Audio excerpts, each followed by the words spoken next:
All right, we're going to begin this hour with another likely criminal investigation of a prominent critic of President Trump. This time it's Democratic Congressman Eric Swalwell of California. He faces a Justice Department probe. It was announced on the very same day that lawyers for two other Trump critics were back in court arguing their criminal indictments should be dismissed. Scott McFarland is covering it all for us, as he has for a while now. Scott, good morning. Hey, Tony, good morning. A Trump administration housing official is making the same type of allegation against Congressman Swalwell that the administration has made against other political critics of the president, questioning whether the California Democrat engaged in fraud in securing a home mortgage in Washington, D.C., and they have formally asked the Department of Justice to investigate it. Swalwell, who served as an impeachment manager against Trump in his first term, denied any wrongdoing, and he blasted the accusations as politically motivated, saying, "The only thing I'm surprised about is that it took him this long to come after me." Let's dive into what's brewing in the political world today. And honestly, it feels like we're in the midst of something truly historic. We've got a Democratic congressman from California, Eric Swalwell, facing a Justice Department investigation. Ironically, this news dropped on the same day that lawyers for a couple of Trump's other critics were in court trying to get their criminal charges tossed out. So here's the scoop. A Trump administration housing official is leveling some serious allegations against Swalwell, claiming he might have committed fraud while securing a mortgage in Washington, D.C. They've even called on the Department of Justice to look into it. Swalwell, who played a key role as an impeachment manager against Trump during the first term, is flat out denying any wrongdoing. He's not holding back either, calling these allegations politically motivated and expressing surprise that it took them this long to come after him. Now, what's happening right now feels unprecedented in American politics. On December 15th, 2025, cabinet members are resigning left and right and publicly distancing themselves from the president. The Attorney General is refusing to stand by certain administration actions. Republican senators are joining forces with Democrats to demand accountability. And we even have House Democrats filing a discharge petition to force an impeachment vote. On top of that, court documents have come to light, specifically the Boosberg corruption files, revealing Trump supposedly ordered his administration to defy a federal judge. This isn't just talk or rumors, it's documented evidence. We're seeing emails from Trump instructing his team to ignore a judge's orders and continue deporting migrants. Now, even his own cabinet is starting to turn against him. Kristi Noem, the Secretary of Homeland Security, and once one of Trump's staunchest allies, has resigned, stating she cannot uphold unlawful orders in line with her oath.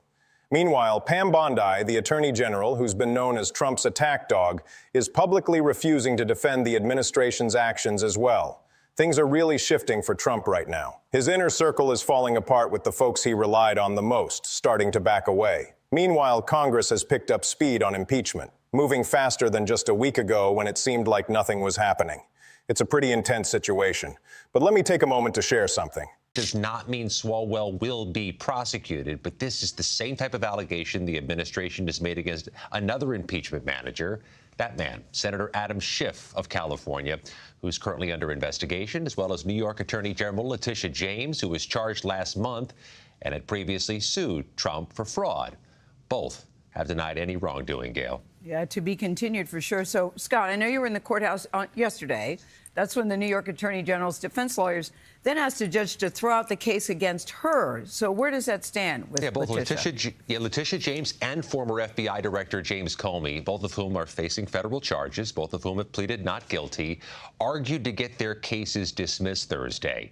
They say the prosecutor who secured each of their indictments was not lawfully appointed. That prosecutor is former White House aide Lindsay Halligan. She was given the role after the U.S. attorney in Virginia declined to move ahead with the cases against Comey and James and was ousted. The judge said she'll make a ruling on whether to dismiss those cases by Thanksgiving. There's a lot happening regarding these legal cases, and it looks like Congressman Eric Swalwell may not be facing prosecution. But it's a similar story to what others in the impeachment crew have gone through. You've got Senator Adam Schiff from California, who's under investigation too, and Letitia James, the Attorney General from New York, who was just charged last month after previously suing Trump for fraud. They're trying to get their cases thrown out, arguing that the prosecutor who worked on their indictments wasn't properly appointed.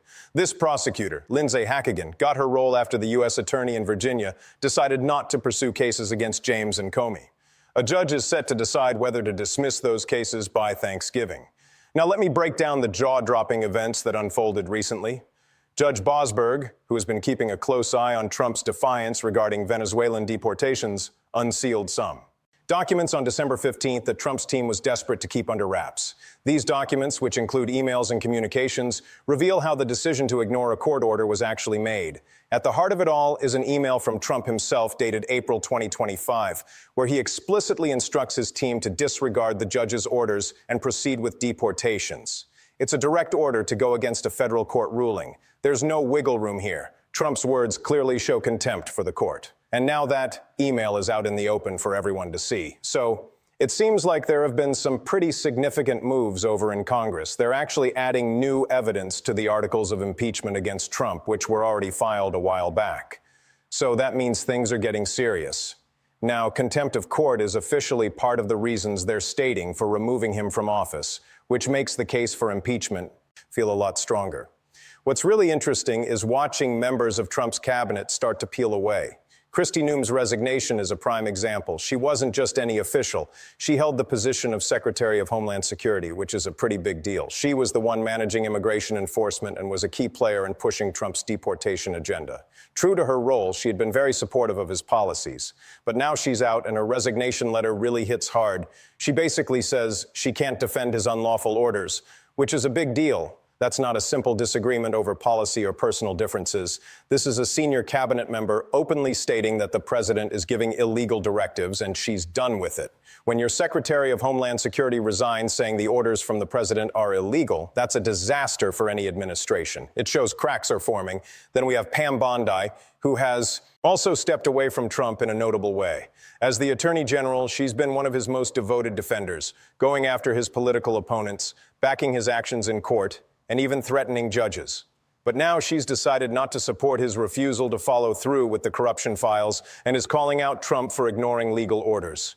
She referenced the usual military principle that illegal commands shouldn't be followed, which almost directly implies that Trump's orders fit that description. The U.S. Attorney General refusing to stand behind the president's actions. That's pretty remarkable and almost unheard of. When it comes to the role of attorneys general, they're supposed to be on the president's side defending his actions in court. So when they start refusing to do that, like what happened recently, it's a clear sign that something's gone seriously wrong.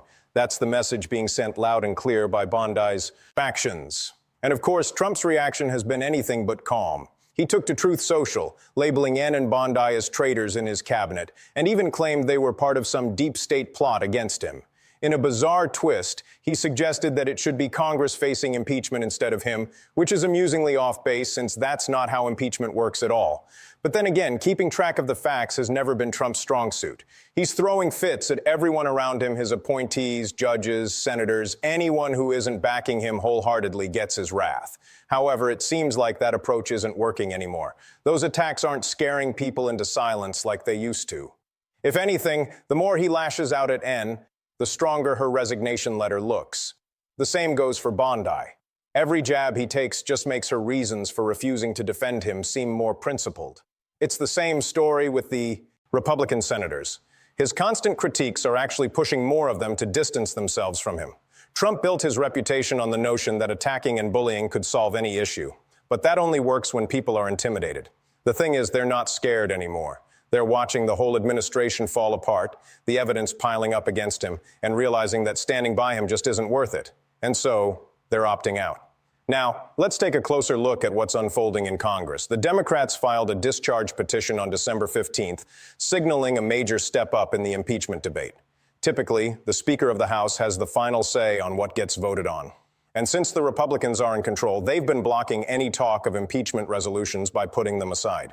The discharge petition is a clever workaround that if a majority of the House, specifically 218 members, sign, it can push the resolution to the floor for a vote regardless of what the leadership wants. That said, the Democrats can't reach that number by themselves. They'll need some support from Republicans to make it happen. As of December 15th, 150 Democrats are on board, along with 5 Republican rebels who have promised to add their names too. That brings us to 155 signatures, and they need just 63 more to hit the 218 mark. It might sound like a tall order, but it's not entirely out of reach, especially with the momentum building. Every new clue from the Bosenberg files, those cabinet departures, and the ever-growing pile of evidence is making it trickier for Republicans to back Trump. Each day seems to push more wavering members toward the petition. Those 5 Republican rebels who've already committed deserve some recognition. They're like the front line of potential GOP defection. They've looked closely at the situation, the evidence, the resignation files, the pattern of lawlessness, and they've decided they can't keep defending Trump. This is a huge risk for them, especially since Republican members who break ties with Trump often face primary challenges, harassment from his supporters, and even career-ending backlash. Yet these 5 are moving forward anyway, which really highlights how dire they think things have become. This isn't just a game for them. They truly believe that impeachment is warranted due to Trump's behavior. Their actions might inspire others. The discharge petition sets up a way to hold accountability, creating a path that doesn't hinge on Republican leadership playing nice. It also demands that every House member take a stand. Then there are 3 Republican senators, Collins, Mouski, and Paul, who are adding another layer to this crisis. These senators previously called for Attorney General Bondi's resignation when the Department of Justice was in trouble, but now they're stepping up even more. They've joined 31 Democratic senators in sending a letter that pushes for action against Trump, citing his unfitness for leadership. They point to Trump's behavior, his defiance in court, and the chaos within his cabinet as reasons he's unfit to serve. These aren't just outliers. Collins and Mouski are moderates who have sometimes defied Trump, but also supported him on important votes. While Paul is a libertarian known for his unique style, their involvement signals a significant moment in this unfolding situation. When someone in Congress publicly states that the president isn't fit for office, it really adds to the conversation. It opens the door for other Republicans who might feel the same but have been keeping quiet. This kind of statement shows that the Republican coalition is starting to splinter in ways that might be tough to fix. There are some serious documents out there known as the Bosenberg corruption files that really deserve a closer look since they lay the groundwork for a lot of what's unfolding. Inside these files, you'll find emails, memos, and internal messages that shed light on the choice to defy Bosenberg's deportation order. The most eye-catching bit, there's an email from Trump himself telling his team to ignore the judge and go ahead with deportations right away. That nugget of information makes it clear that this defiance wasn't just an accident or a mix-up. It was a choice made by the president. He actively directed his administration to float a federal court ruling, which is about as high-level contempt of court as you can get. This shows a president who thinks judicial authority is a joke. And now, thanks to his words being on record, it's documented for everyone to see. The files also seem to highlight how officials reacted to Trump's directive, showing who pushed back and who followed along, revealing a rather unflattering view of how things work in his administration. It seems that the president's whims are prioritized over legal responsibilities, treating court orders more like suggestions, where personal loyalty trumps loyalty to the law. Adding contempt of court to the articles of impeachment is a big deal since it gives Congress a clear, documented reason to remove him.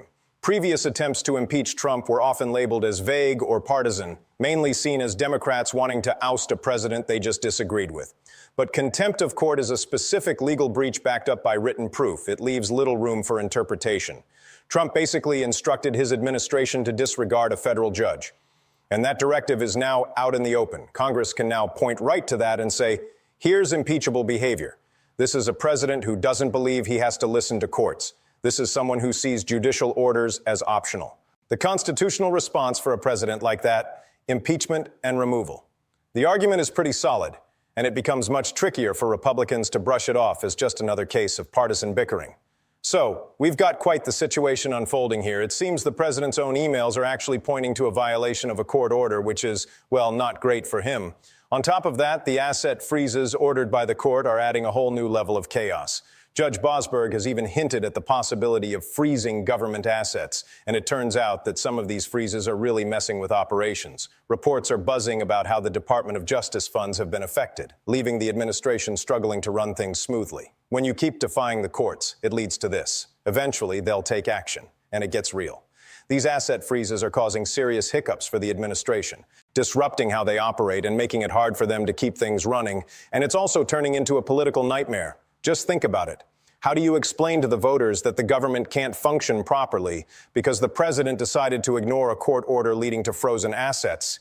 That's definitely not a winning message. It paints a picture of an administration in crisis, struggling to deal with basic functions, all thanks to its own disregard for the law. Then there's the Supreme Court weighing in on Trump's powers, especially regarding his ability to fire agency heads. They're not too keen on giving him unlimited authority. They're concerned about how that could impact important institutions like the Federal Reserve and the broader implications of his so-called unitary executive theory. This hesitation from the justices shows that even those aligned with him are wary of granting him unchecked power. It's a sign that the conservative legal project isn't just about ramping up presidential authority without limits. And all this raises some serious questions about Trump's approach to the presidency, where he feels he can act without any accountability. It's worth noting that his actions aren't just politically questionable, they also lead to constitutional concerns. The court's reticence bolsters the argument that Trump has been overstepping his boundaries, and it strengthens calls for impeachment, especially as even some sympathetic institutions are pulling back from his extreme views. Now let's talk about public opinion, because that's a game changer. Recent polls are showing that 52% of people support an investigation into the possibility of impeaching Trump. That's a clear majority wanting Congress to look into whether he should be removed. Not too long ago, that wasn't the case at all. The constant shifts in public sentiment are essential to keep in mind as we navigate these political dynamics. All this chaos with scandals and court issues, the resignations from Trump's cabinet and those troubling corruption files, it's really starting to grab people's attention. Folks are noticing that something just doesn't feel right. This shift in public opinion makes it easier for Congress members to step up. Republicans who may have been hesitant to support impeachment now find themselves with a bit of a safety net. They can show polls that indicate a majority of people are behind the idea. On the other side, Democrats who worried about going too far now find that the public is backing them as well. The political landscape for impeachment now looks more favorable than it has throughout Trump's second term. Of course, whether Congress will take action on this newfound opportunity is still up in the air, but it certainly is there. Meanwhile, the ongoing collapse of the Department of Justice sheds light on why cabinet members are choosing to leave. Over 5,000 staff have jumped ship and prosecutions are crumbling. It's almost as if the institution can barely hold itself together. Career professionals took one look at Trump's requests and decided to walk away. Now, cabinet members are following suit, resigning instead of defending orders that cross the line. Bondi isn't even providing legal support for those corruption files. It's becoming a clear trend. People witnessing Trump's actions firsthand are opting out of being involved. They're prioritizing their oaths over loyalty to him, choosing the law rather than going along with his whims. Each resignation makes it a bit easier for the next person to follow suit, creating a ripple effect that's gaining speed. And as Trump relies on loyal aides to push his agenda, it must be unsettling to see that loyalty fade away right before his eyes. Now let's dive into what's happening in Congress. Because the discharge petition that the Democrats filed on December 15th marks a big step up in the push for impeachment. Normally, the Speaker of the House holds the power to decide what gets voted on. With Republicans in charge, they've been blocking any impeachment resolutions from getting votes. They've been tabling them, pushing them aside, basically keeping the full House from weighing in on whether Trump should be impeached. But that discharge petition is their way around this roadblock. If a majority of the House, specifically 218 members, signs it, they can force the resolution to the floor for a vote. The situation is really heating up when it comes to Congress and Trump. The Democrats are in a tricky spot because they can't reach the crucial 218 votes by themselves. So they really need some Republicans to hop on board. As of December 15th, they've got 150 Democrats signed up, along with 5 Republican rebels who've promised to join in.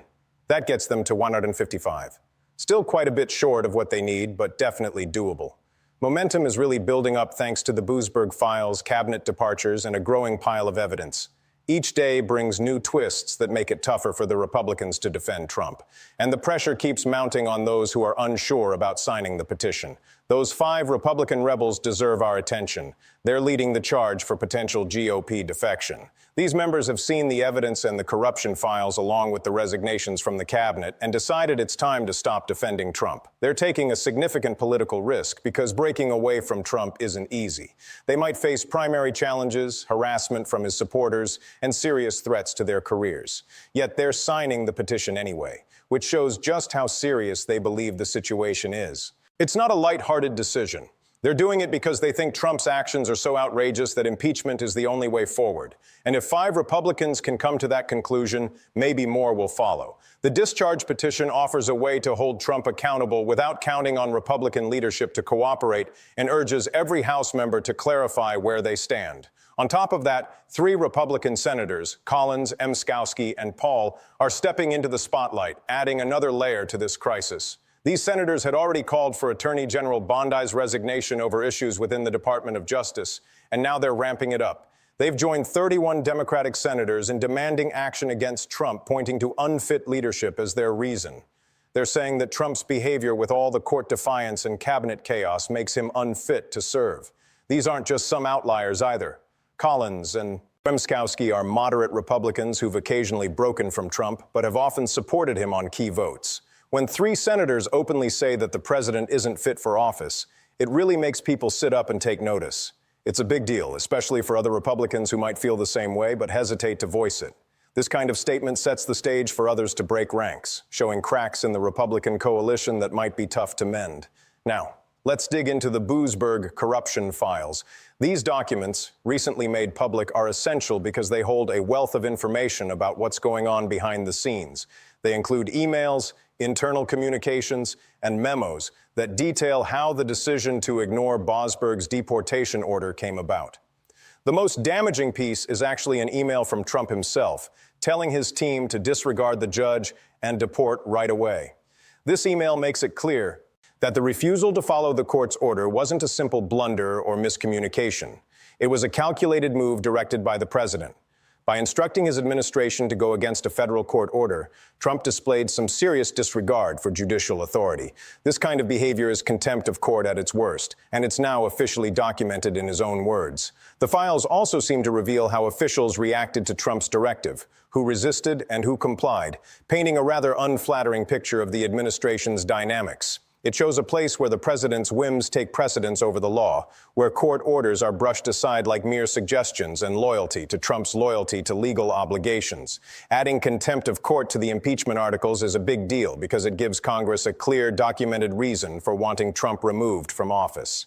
Previous impeachment attempts were often viewed as vague or partisan, as if Democrats were just trying to oust a president they disagreed with. But contempt of court is concrete. It's a specific legal violation that's black and white. The fact that Trump instructed his team to ignore a federal judge now stands as undeniable evidence. Congress can highlight this and say this is impeachable conduct. This president thinks he isn't bound by court rulings. He treats judicial orders like they're optional. When someone acts like that, the constitutional response is clear. It's impeachment and removal. The argument just lays itself out there. When the president's own emails point to a violation of a court order, it makes it pretty tough for Republicans to brush off the situation as just partisan politics.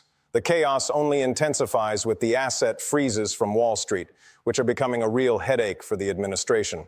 Judge Boozberg even hinted at the possibility of freezing government assets, and it seems some of those freezes are already causing disruptions in operations. Reports indicate that Department of Justice funds are feeling the pinch, making it a real challenge for the administration to run its usual business. This is what happens when court orders are ignored repeatedly.